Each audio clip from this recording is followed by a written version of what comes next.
Welcome to AC 24/7. I'm Aaron Dean. Isolation may no longer be necessary if you have COVID-19 and have been fever-free for 24 hours with mild or improving symptoms. Well, that's according to the Washington Post, which reports the CDC is expected to ease COVID-19 guidance this spring.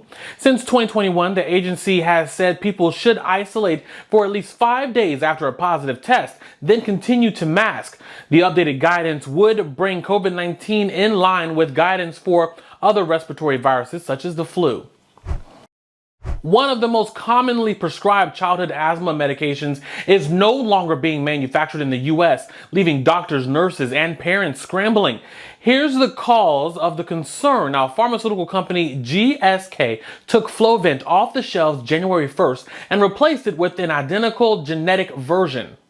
Ahead of the switch, the company said that it would help provide patients with potentially lower costs, but that hasn't necessarily been the case. Some insurance companies don't cover the generic version. Additionally, alternatives might not work for certain children, or they can be hard to find. The Department of Education says that it's taking steps to speed up college financial aid awards for the upcoming 2024-2025 school year. It comes after a bumpy rollout of the new free application for federal student aid. This is the first time students and their families are using a simpler version of the form to apply for student loans and grants.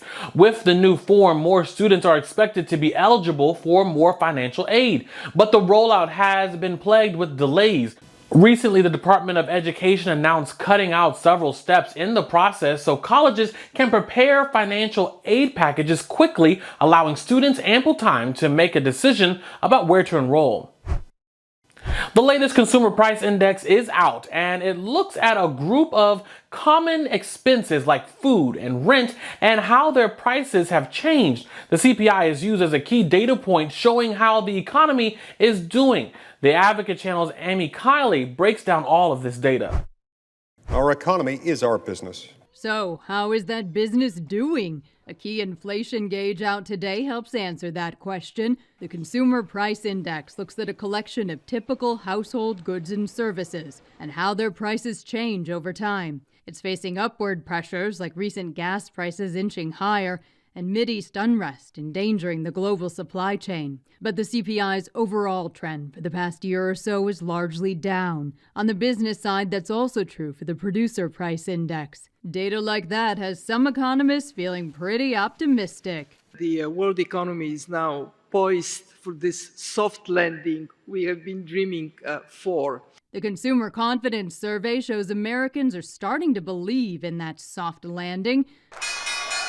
Another sign of optimism is the Dow Jones setting a new record high yesterday. President Joe Biden is trumpeting the positive trends, proclaiming that the economy is doing well. I've kept my commitment to leave no one behind, to rebuild an economy from the middle out and the bottom up. But life isn't the same as before the pandemic. Prices are still historically high, and consumer confidence has yet to rebound completely. Many political challengers are emphasizing that. This is the time that we need to be sober and start realizing what we need to do to fix things. I'm Amy Kiley reporting.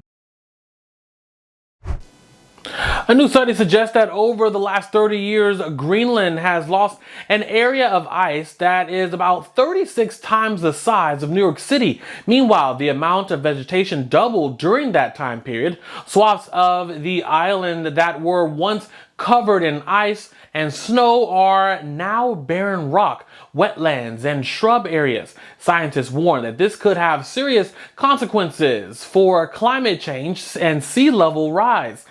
Snow and ice typically reflect the sun's energy back into space, preventing excessive heating in parts of the Earth. But as it disappears, those areas absorb more energy, raising land surface temperatures, which can cause future melt.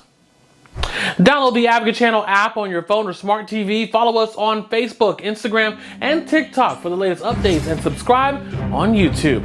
There's more Advocate Channel news and entertainment coming up after this break. I'm Aaron Dean.